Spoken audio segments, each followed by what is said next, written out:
Hello everyone. We had defined multivariate normal distribution. We had actually given two different definitions for it.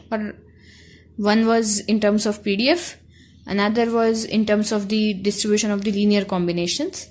We had also derived MGF of multivariate normal distribution. Now we are going to discuss a few properties, and actually most of these properties would be studied or derived using MGF.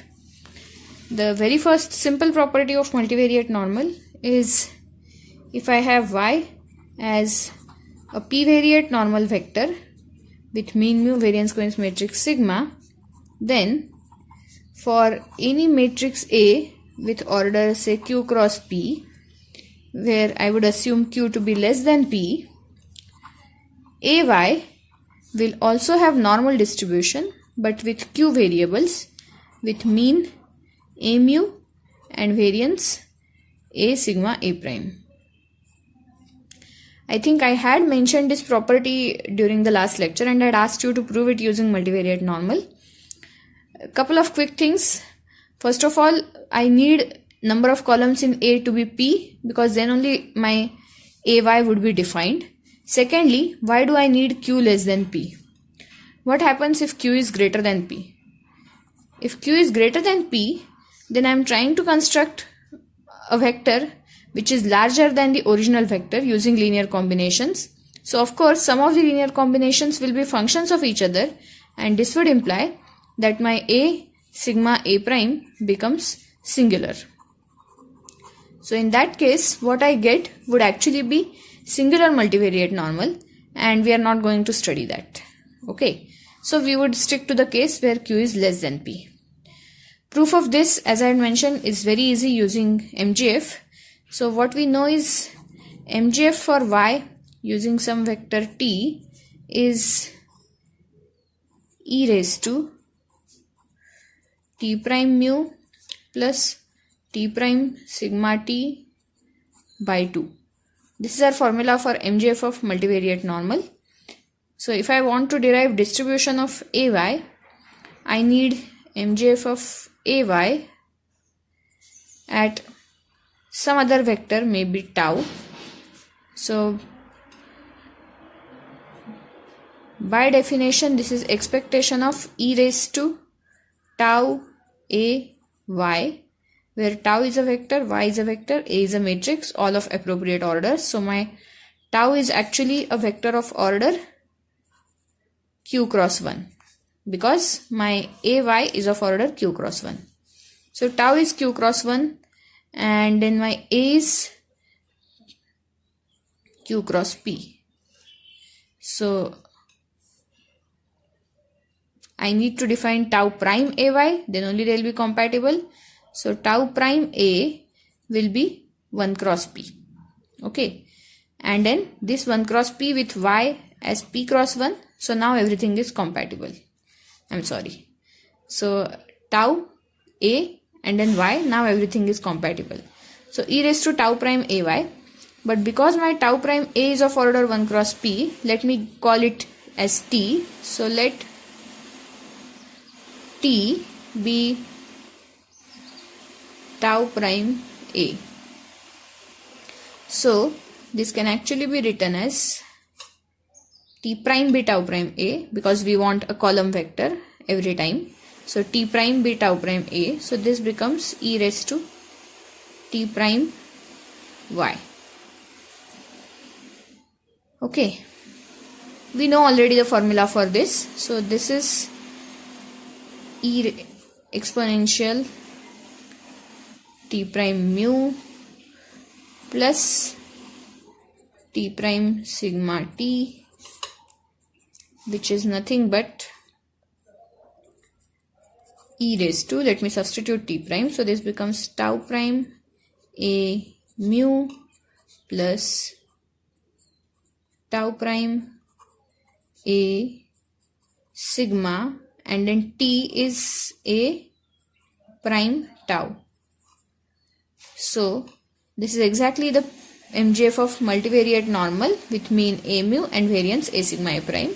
Therefore we conclude that ay follows q-variate normal with mean A mu and variance covariance matrix A sigma A prime. Okay, so this is a very simple derivation for multivariate normal. Now this is first property that we have studied. We of course have to study some other properties also. So second property is about distribution of subvectors. Distribution of subvectors of multivariate normal vector. What do I mean by subvector? So if my y is np mu sigma, and suppose I define y1 by taking some components of y. I define y1 by taking some components of y, and then distribution of y1 I need to study. What does y1 follow? Okay, those components can actually be either, say, first few components, last few components, or they can also be arbitrarily ordered. So just for the sake of simplicity, let me take y1 as, say, y1 y2 up to yk, where k is less than p. Okay, y1 y2 yk where k is less than p. Now what will happen to this? How can I derive distribution of this? So we are actually going to use the property that we proved just now. This y1 I can write as ay. How would I define my a?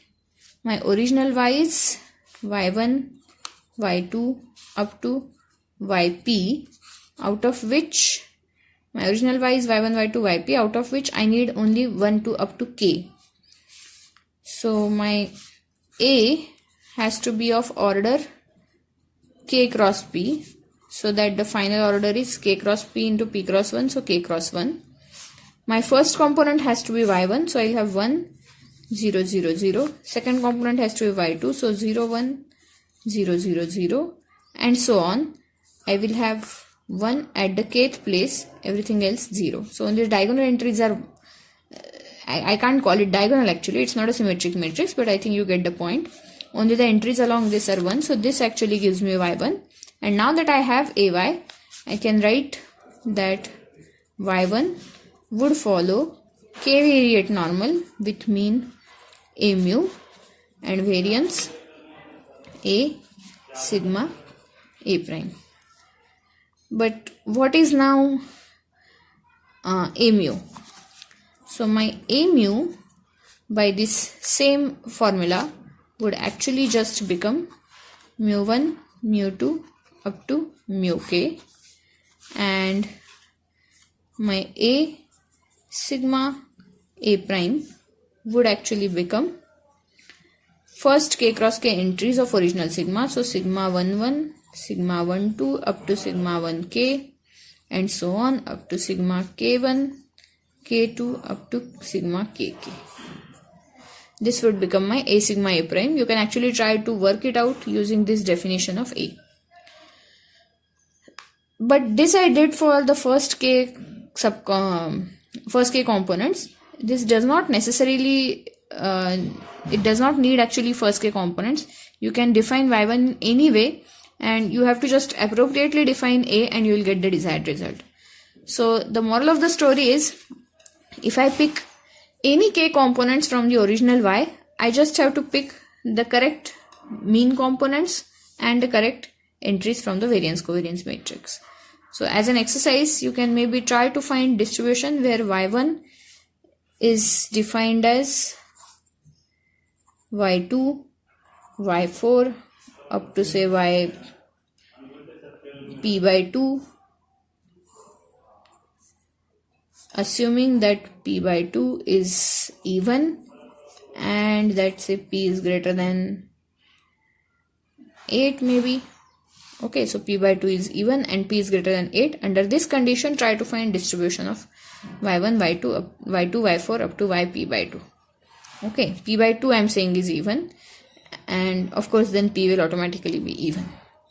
This is a homework. Okay, so what is the distribution of this? It's exactly copy pasting of the earlier thing with appropriate choice of A. So this is about distribution of subvectors of multivariate normal. Now let us go deeper into subvectors to study one further property. We know in the univariate case, uncorrelatedness and independence are equivalent if the distribution of the bivariate thing is normal. Let me try to specify what I am saying. You all have studied that if xy follows bivariate normal, then x and y are uncorrelated is actually equivalent to x and y being independent. In general, in other distributions, this need not be the case. Two variables can be uncorrelated, but they still need not be independent. However, if xy jointly follow bivariate normal, then x and y being uncorrelated is equivalent to x and y being independent. So, can we extend this to multivariate normal? First of all, in this bivariate case, correlation was a single entity. So, uncorrelated means I just wanted to make sure that okay, rho xy is 0. But in multivariate case, I am not going to have a single entity. So if suppose I define y1 and y2 as two subvectors, y1 is of order k cross 1, y2 is of order r cross 1. So overall they actually constitute y, which is p cross 1. So p is same as k plus r. Then what can I say about y1 and y2 being independent and uncorrelated? So I want to say that y1, y2 are independent. This thing is equivalent to y1 and y2 being uncorrelated. Now first thing here, uncorrelated means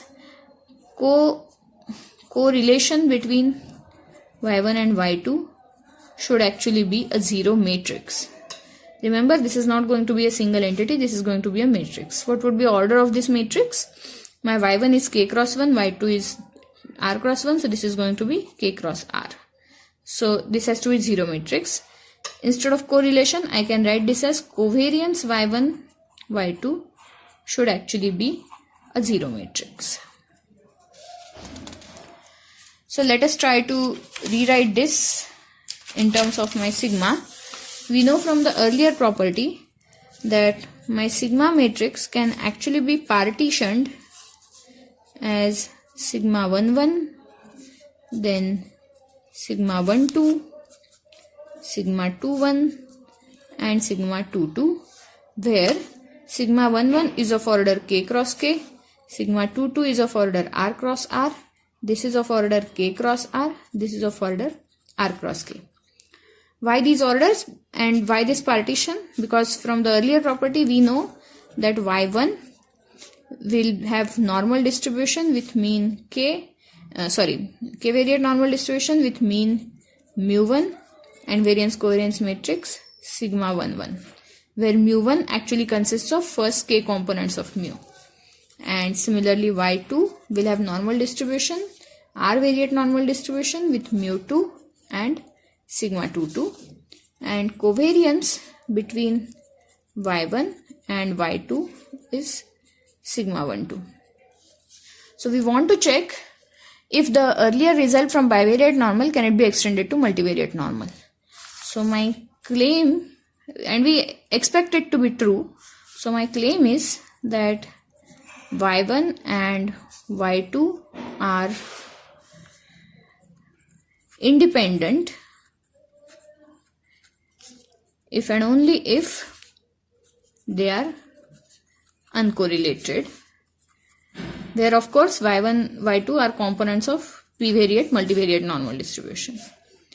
Uncorrelated, that is if and only if sigma 1 2 is a zero matrix. Okay, so let us try to prove this. Again, we are not going to use anything great, we would stick to MGF. So first, which side we want to prove? So let us first suppose that y1 and y2 are independent. Okay, let us first suppose that y1 and y2 are independent. So if they are independent, then I want to prove that they are uncorrelated. That is, I want to prove sigma 1 2 is a zero matrix. So let us check if we can prove this.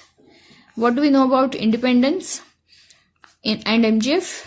That MGF of joint MGF of the two vectors would be product of their individual MGFs if they are independent. By the way, we have not proved it for vectors, but I think that can be taken as homework. For scalars, you know the result, so try to extend it to vectors.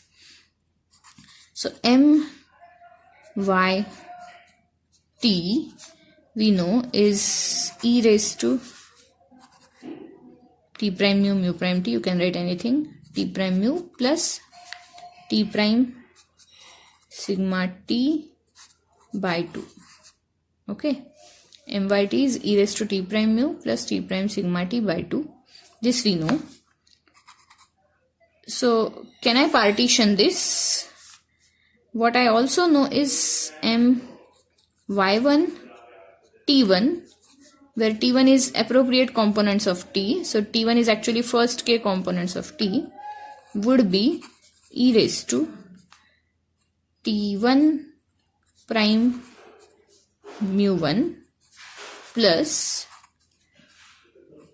T1 prime sigma 1 1 T1. Okay, so e raised to T1 prime mu 1 plus T1 prime sigma 1 1 T1.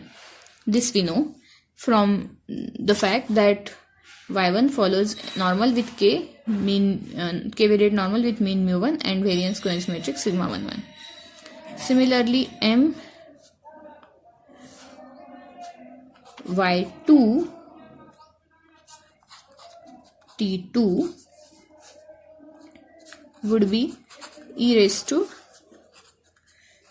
T2 prime mu 2 plus T2 prime sigma 2 2 T2. Okay, but we know that these y1 y2 are actually components of y, so this is their joint MGF. So this is my joint MGF.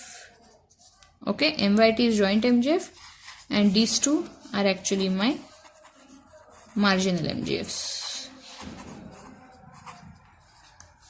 So my result says that if they are independent, then joint MGF is actually product of the marginal MGFs.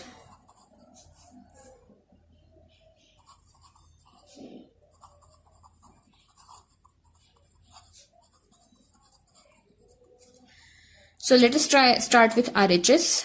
So my RHS is going to be product of the marginal MGFs. So my RHS is equal to e raised to T1 prime mu 1 plus T1 prime sigma 1 1 T1 into e raised to T2 prime mu 2 plus T2 prime sigma 2 2 T2. Okay, I hope you can see. Okay, so this by usual thing would be e raised to T1 prime mu 1 plus T1 prime sigma 1 1 T1 plus T2 prime mu 2 plus T2 prime sigma 2 2 T2. By the rule of partitioning of vectors, this T1 prime mu 1 and T2 prime mu 2, these two can be combined to write T prime mu. You can check at home. Plus this stays as it is, T1 prime sigma 1 1 T1 plus T2 prime sigma 2 2 T2. Okay.